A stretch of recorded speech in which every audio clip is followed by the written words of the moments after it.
Tan യൂണിസിന്റെ മേഖല കേന്ദ്രീകരിച്ച് IDF സംഘവും ഫലസ്തീൻ ഗസക്കാരും നേർക്കുനേരെ ഏറ്റുമുട്ടുന്ന ഒരു സാഹചര്യങ്ങൾ ഉടലെടുത്തിരിക്കുന്നു എന്ന് അറേബ്യൻ മീഡിയകളൊക്കെ റിപ്പോർട്ട് ചെയ്യുന്നു. ഇസ്രായേലും ഇറാനും തമ്മിലുള്ള യുദ്ധത്തോടനുബന്ധിച്ച് ഈ മേഖല ഒന്നുകൂടി സജീവമായിരിക്കുന്നു എന്നുള്ളതും വലിയ രീതിയിലുള്ള ആക്രമണ പരമ്പരകൾ തന്നെ ഈ കാൻ യൂണിസിന്റെ മേഖല കേന്ദ്രീകരിച്ച് ഉണ്ടായിരിക്കുന്നു എന്ന റിപ്പോർട്ടിനോടനുബന്ധിച്ച് മെർക്കോവ ടാങ്ക് 3 മെർക്കോവ ടാങ്ക് തകർന്നിരിക്കുന്നു എന്ന റിപ്പോർട്ട് പുറത്തു വരുന്നു. യുദ്ധം തുടങ്ങിയതിന് ശേഷം വളരെ അപൂർവമായിട്ടാണ് മെർക്കോവ ടാങ്ക് തകർക്കപ്പെടുന്നത്. പ്രത്യേകിച്ച് ഈ അടുത്ത കാലത്തായിട്ട് അങ്ങനെ റിപ്പോർട്ട് ചെയ്യുന്നത് വളരെ കുറവാണ്. സൈനികർ മരണപ്പെടുന്നതും സൈനികരുമായുള്ള ഏറ്റുമുട്ടലുകളും അതോടനുബന്ധിച്ചുള്ള ആക്രമണ രീതികളൊക്കെ റിപ്പോർട്ട് ചെയ്യപ്പെടാറുണ്ടെങ്കിലും ഈ ടാങ്ക് വലിയ സുരക്ഷാ സംവിധാനമുള്ളതാണ്. അതോടൊപ്പം തന്നെ ഇതിൽ 4 സൈനികരെങ്കിലും ഒരു ടാങ്കിൽ ഉണ്ടാകുമെന്നാണ്. അങ്ങനെയാണെങ്കിൽ 12 സൈനികർ അവർക്ക് പരിക്കേറ്റിട്ടുണ്ടോ, അവർ രക്ഷപ്പെട്ടിട്ടുണ്ടോ, മരണപ്പെട്ടിട്ടുണ്ടോ എന്നതിനെക്കുറിച്ച് യാതൊരു വിവരവും ഇപ്പോൾ പുറത്തു വന്നിട്ടില്ല.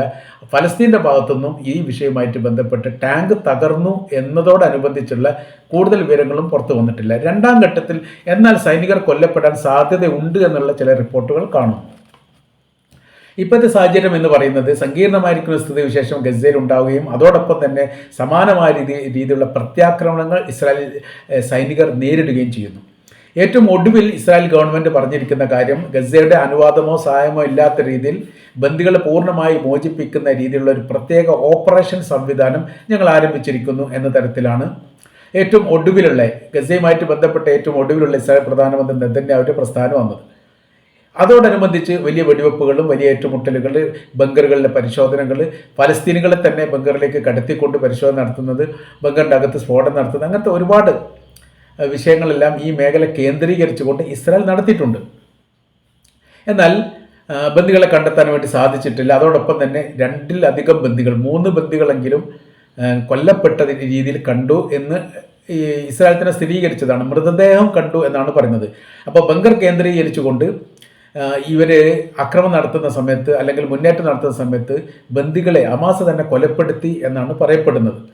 ഏതായിരുന്നാലും 3 ബന്ദികളുടെ മൃതദേഹമാണ് കിട്ടിയത്. അപ്പോൾ ജീവനോട് കൂടി ബന്ദികളെ കിട്ടുക എന്ന് പറഞ്ഞാൽ വലിയ ശ്രമകരമായിരിക്കുന്ന കാര്യമാണ് എന്ന് IDF അഭിപ്രായപ്പെട്ടു.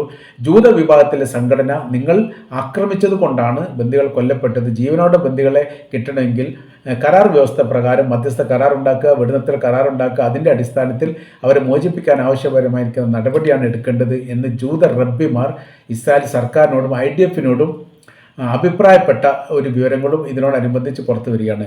ഏതായാലും ഈ മേഖല കേന്ദ്രീകരിച്ചുകൊണ്ട് ഇപ്പോൾ ഉണ്ടാകുന്ന വിഷയം എന്ന് പറഞ്ഞാൽ ഭക്ഷണത്തിന് വേണ്ടി വരി നിൽക്കുന്ന ഫലസ്തീനുകൾക്ക് നേരെ വെടിവെക്കുന്നത് ഇവിടെ സർവ്വസാധാരണയായി മാറിയിരിക്കുന്നു എന്നൊരു പരാതി ഫലസ്തീൻ തന്നെ ഇപ്പോൾ പറഞ്ഞിരിക്കുക. മഹ്മൂദ് അബ്ബാസ് തന്നെ ഈ വിഷയവുമായിട്ട് ബന്ധപ്പെട്ട് ഫലസ്തീൻ്റെ പ്രസിഡന്റ് ഈ ഒരു പത്രസമ്മേളനം വിളിച്ചുകൊണ്ട് പറഞ്ഞിരിക്കുന്ന പ്രധാനപ്പെട്ട കാര്യങ്ങളിലൊന്ന് ഇങ്ങനെയാണ്: ഗസ കേന്ദ്രീകരിച്ച് ഭക്ഷ്യധാന്യം വിതരണം ചെയ്യുന്നതിനോടനുബന്ധിച്ച് ഇസ്രായേൽ വലിയ രീതിയിൽ വെടിവെപ്പ് നടത്തുന്നു. ഇതിനാൽ വലിയ നാശനഷ്ടങ്ങളും മരണങ്ങളും റിപ്പോർട്ട് ചെയ്യുന്നു. ആ കാര്യങ്ങൾ ഒഴിവാക്കണം. ഈ ഐക്യരാഷ്ട്രസഭയുടെ നേതൃത്വത്തിൽ തന്നെ ഭക്ഷണ വിതരണം നടത്താൻ വേണ്ടിയുള്ള സംവിധാനം ഒരുക്കണം എന്നാണ് അദ്ദേഹം പറഞ്ഞത്. അതൊരിക്കലും ഇസ്രായേൽ സ്വീകരിക്കില്ല എന്നുള്ള കാര്യങ്ങൾ കൃത്യമാണ്. എന്നാൽ ഇതിൽ മറ്റൊരു റിപ്പോർട്ടിൻ്റെ ഭാഗത്ത് പറയുന്നത് ഗസയുടെ ചില ഭാഗങ്ങളിൽ നിന്ന് ഇസ്രായേൽ സൈന്യം പിന്മാറാൻ തുടങ്ങിയിരിക്കുന്നു എന്ന തരത്തിലാണ്. കാര്യം എന്ന് പറഞ്ഞാൽ പ്രതിരോധം ശക്തമായിരിക്കുന്നു എന്നുള്ളതും ആയുധങ്ങളുടെ കുറവ്, അതേപോലെ തന്നെ പരിക്കേറ്റുന്ന സൈനികർക്ക് വേണ്ട രീതിയിലുള്ള ചികിത്സ നൽകുന്ന കാര്യത്തിലുള്ള കാലതാമസം, ഇപ്പോൾ ഒരു വലിയ യുദ്ധം ഇസ്രായേൽ നേരിടുന്നത് കൊണ്ട് പരമാവധി സൈനികരൊക്കെ രാജ്യത്തിൻ്റെ അകത്ത് നിലനിൽക്കണമെന്ന് പറയുന്നതും, ഇവിടെ സൈനികർക്ക് അങ്ങോട്ടും ഇങ്ങോട്ടും കൈമാറ്റം ചെയ്യപ്പെടുന്ന രീതിയിൽ, അതായത് കുറഞ്ഞ കാലം യുദ്ധം ചെയ്താൽ പിന്നീട് സൈനികരെ കൈമാറുന്ന ഒരു പ്രവർത്തനങ്ങളുണ്ട്. അങ്ങോട്ടും ഇങ്ങോട്ടുമൊക്കെ വിശ്രമത്തിന് വേണ്ടി വിടുന്നു, മറ്റു പുതിയ സൈനികർ വരുന്നു, അത്തരം സംവിധാന കാര്യങ്ങളൊക്കെ ഉണ്ട്. അതൊന്നും ഇപ്പം നടക്കുന്നില്ല. കൃത്യമായ രീതിയിലുള്ള ആയുധങ്ങൾ എത്തുന്നില്ല.